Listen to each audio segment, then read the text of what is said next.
paciente de tipo cólico, que esta vez se presentaba del lado derecho, inicialmente en región lumbar y flanco. En otras ocasiones tuvo un dolor de similares características en el lado izquierdo.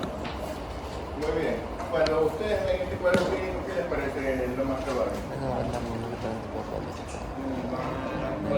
Como una litiasis.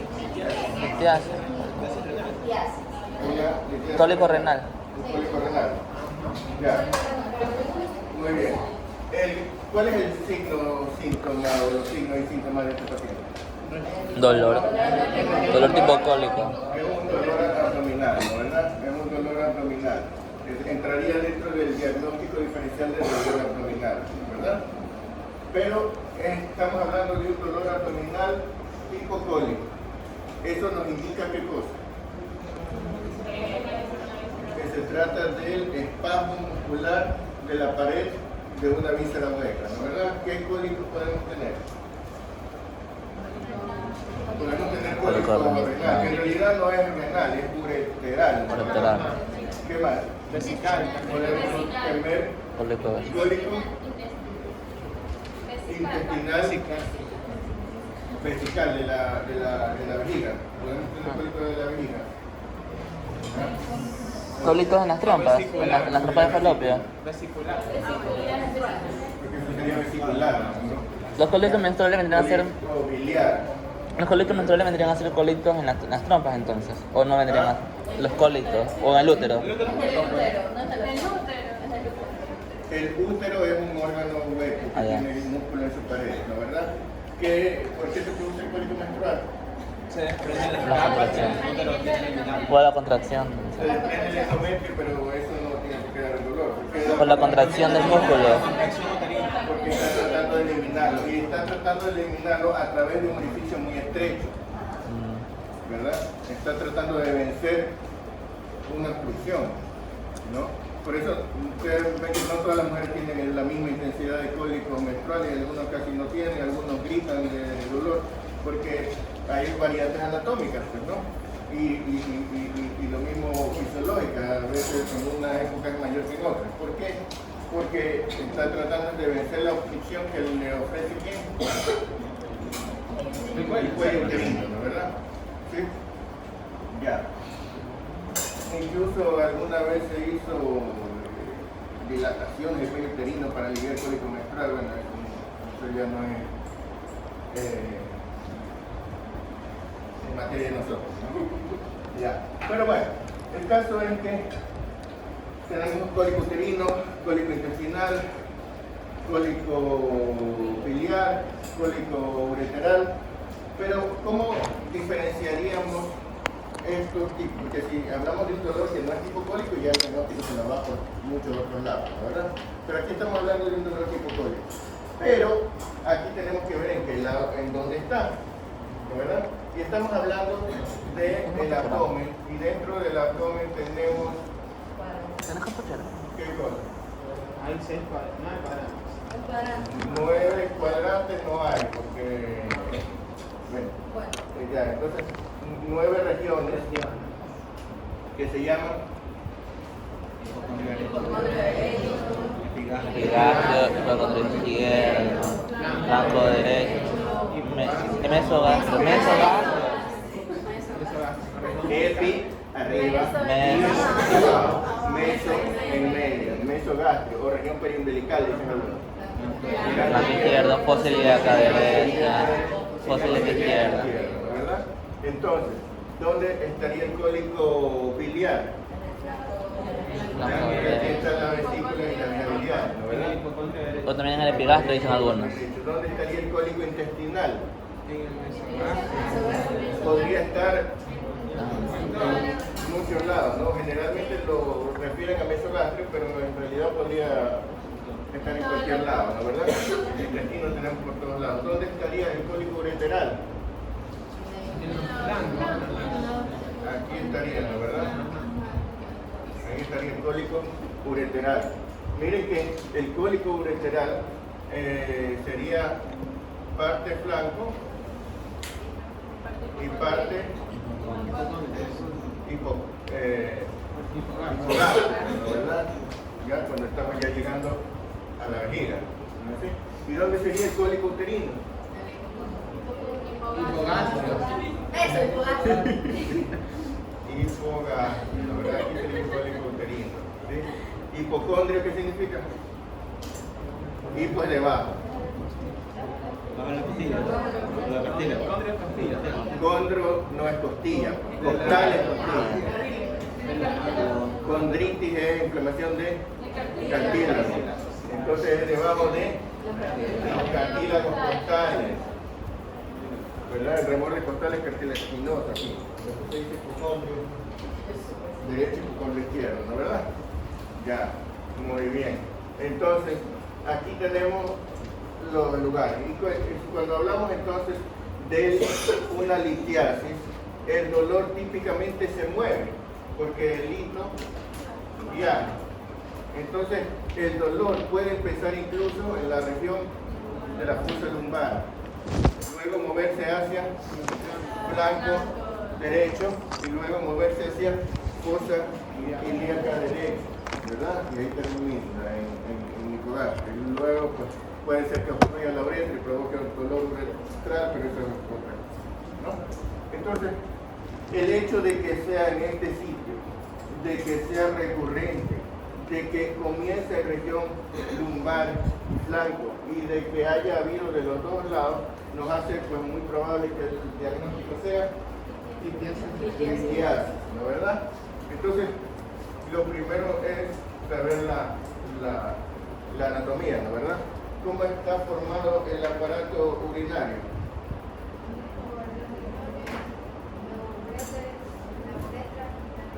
Perfecto. Lo segundo es entender la anatomía microscópica. En los riñones, ¿cuál es la función del aparato urinario? Esto, ¿Ah? Filtrar, absorber y excretar. Sí, pero ¿cuál es la función en general? Porque ahí me está diciendo tres cosas, pero son para lo mismo. ¿Para qué? Entonces, el aparato urinario, la función general es purificar la sangre, ¿verdad? Depurar la sangre, eliminar desechos de la sangre, ¿no verdad? No todos los desechos del cuerpo, los desechos de la sangre.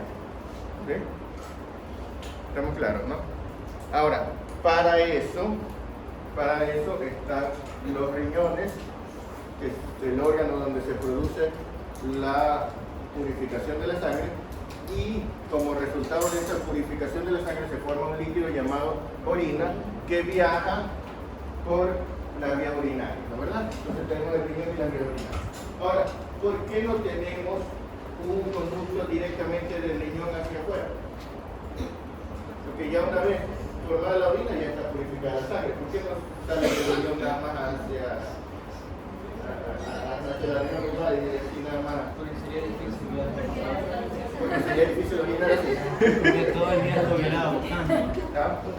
porque la orina está, Porque las ballenas sacan líquido por aquí, no tienen ningún problema. está constantemente produciendo orina, Todo el día estaría. constantemente produciendo orina, No hay orina, lugar donde orina. lo contendría.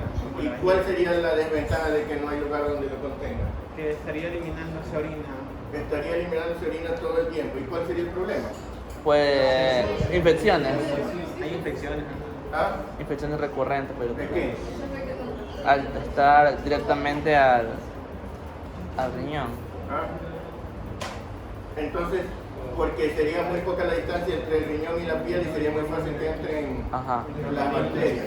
Ya, entonces podríamos tener nada más un conducto bien largo que llegue hasta la piel y ya no tenemos ese problema. A ver, Vamos. Razones. ¿Por qué? ¿Para qué sirve la vejiga? esa es la razón del problema. ¿Y por qué necesitamos vejiga? ¿Por qué no? Imagínate que conectáramos los ureteres directamente a la uretra. No, pues. ¿Por qué no decía? Bueno, en sí, La orina se filtra de poquito a poquito y se tiene que almacenar para ya después salir. ¿Por qué no puede ir saliendo poquito a poquito nada más? Porque no, que también. Así lo que se necesita. ¿Cómo que no? Puede estar botando los tiros todo el día. Dicen que ¿Cuál sería el problema de estar todo el día botando un poquito de orina? ¿Ah? ¿Por qué tendríamos que estar acompañados todo el día? ¿Ah? ¿Ah? ¿Por qué calidad de vida? ¿Qué tiene que ver con calidad de vida? ¿Y cuál es el problema de orinar Sí, todo lo el quiso rato? decir. Quizás por el pH de la orina, ¿no? ¿Cuál es el problema de orinar todo el rato? Diga. Una infección. ¿Por qué daría una infección si ya estamos diciendo?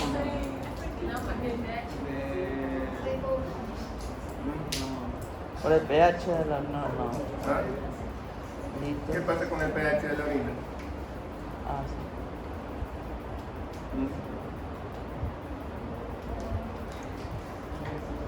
A ver, No se me acabó. Diga. No me pides. ¿Ah?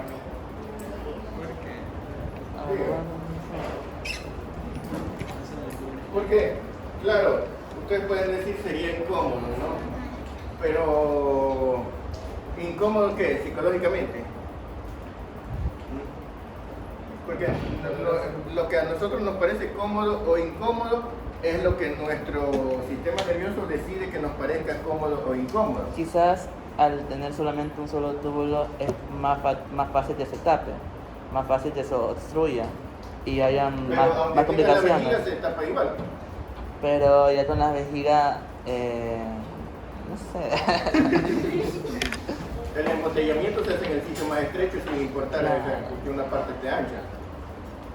Lo puedo cortar. Pues, ¿ya? Ya, pero ¿por qué? Cuando... Así lo quiso. ¿Y por qué lo quiso así? A ver, siempre la crea Dios. Pregúntale a Dios.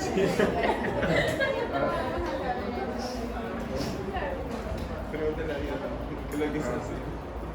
¿Usted alguna vez han pasado horas y horas llorando?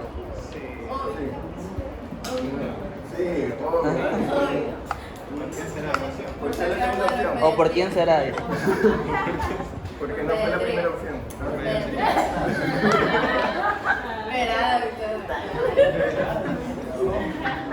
No veré, ya veo, ahorita ya veo. El doctor sabe cosas. Te están informando. Ah, claro, si ustedes tuvieran un líquido, ¿qué pH tiene la orina? Ah, se ve el pH, entonces. ¿Ah?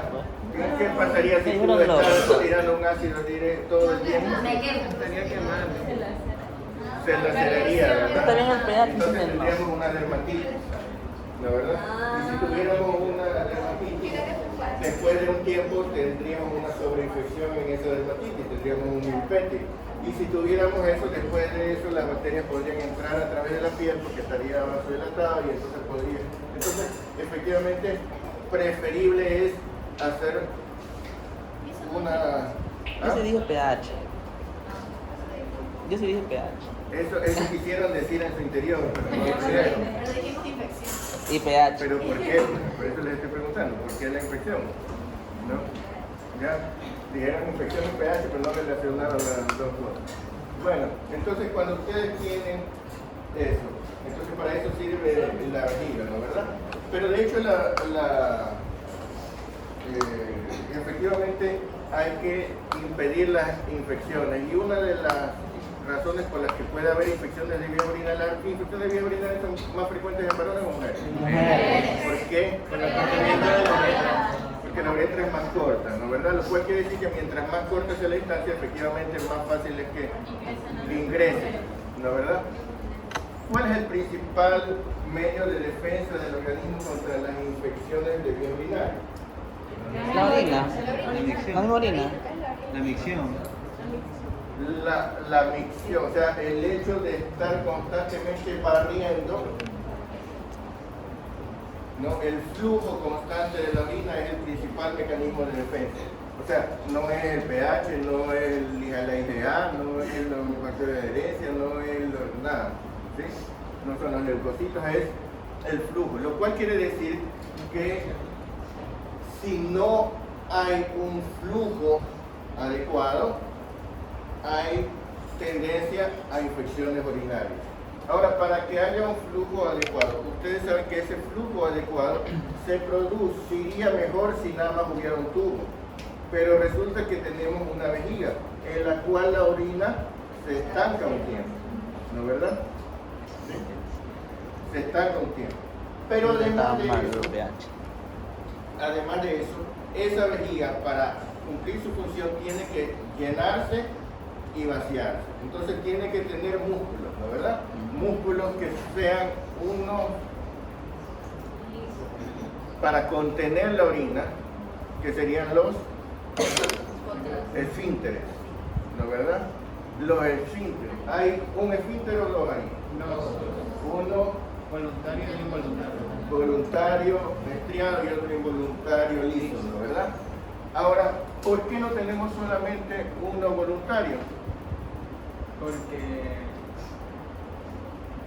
uno me olvida y se Correcto. Luego tendrías que estar todo el tiempo pensando, ahorita no. Hola, ¿cómo estás? Ah, hola, vea. Me olvidé. ¿Ya? ¿Y por qué no tenemos solo involuntario? Porque por más que quiera orinar, no podría orinar. Porque la vejiga no se llena. Pero eso podría ser una función refleja. De hecho, hay una función refleja.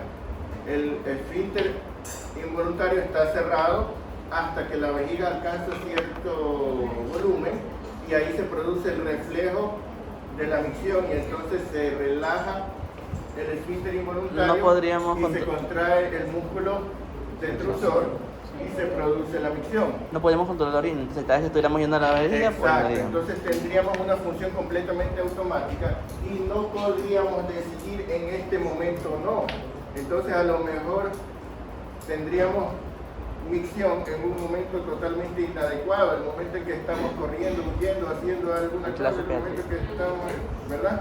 Entonces por eso la función es, tenemos un esfínter involuntario que retiene hasta que se produce el reflejo y eso produce una sensación psicológica de tener ganas de orinar y allí nuestro cerebro decide si sí o si no, ¿verdad? Y de acuerdo a eso afloja o no afloja el esfínter voluntario, ¿no es verdad?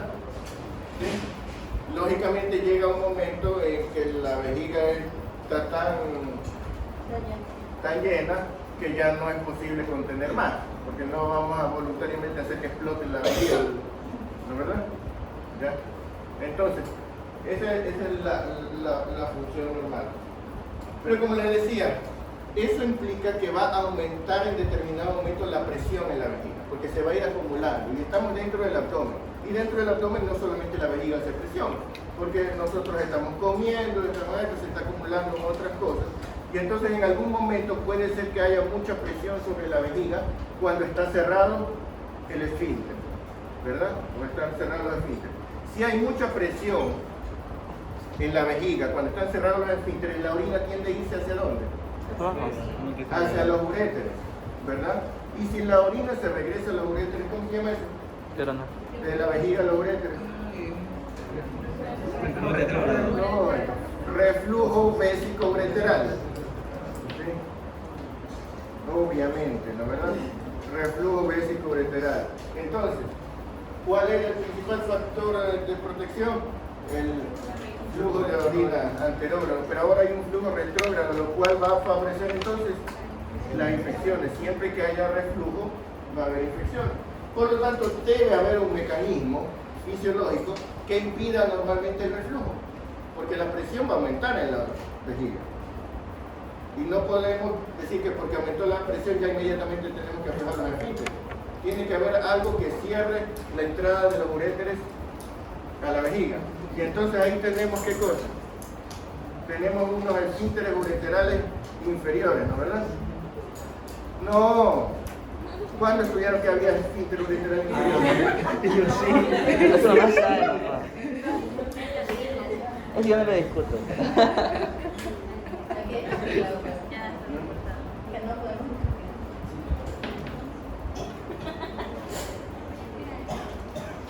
cómo es que no se produce. Porque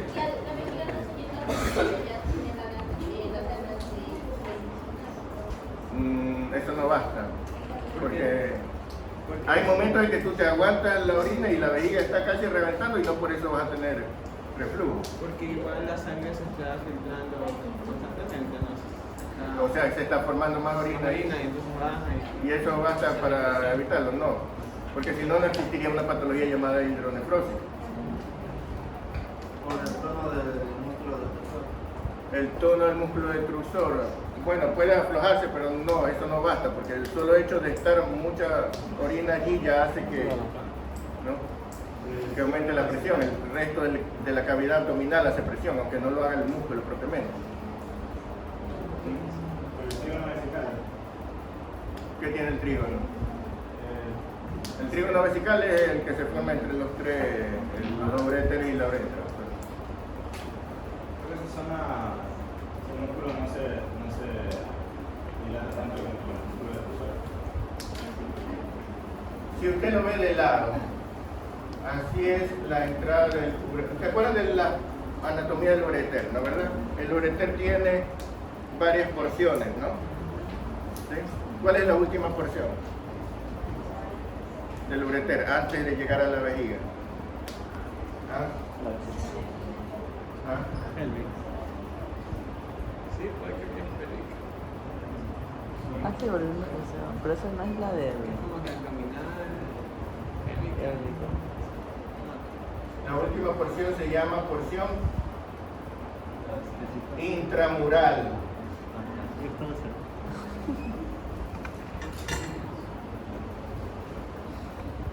¿Qué significa intramural? Ah, Que está dentro del muro, ¿no, verdad? Dentro de la pared. ¿Ya? Entonces así es la entrada del uréter a la vejiga. ¿Sí? Tiene una porción en la que está atravesando la pared. ¿Sí? Entonces, esta porción que está atravesando la pared, mecánicamente, ¿qué efecto tiene? Que cuando aumenta la presión, se colapsa, oh. ¿verdad? Se aplasta. Y eso hace que mientras más presión tenemos, más difícil sea precisamente que haya reflujo vesicoureteral. ¿Sí? Es algo similar a lo que ocurre en el ángulo de Treitz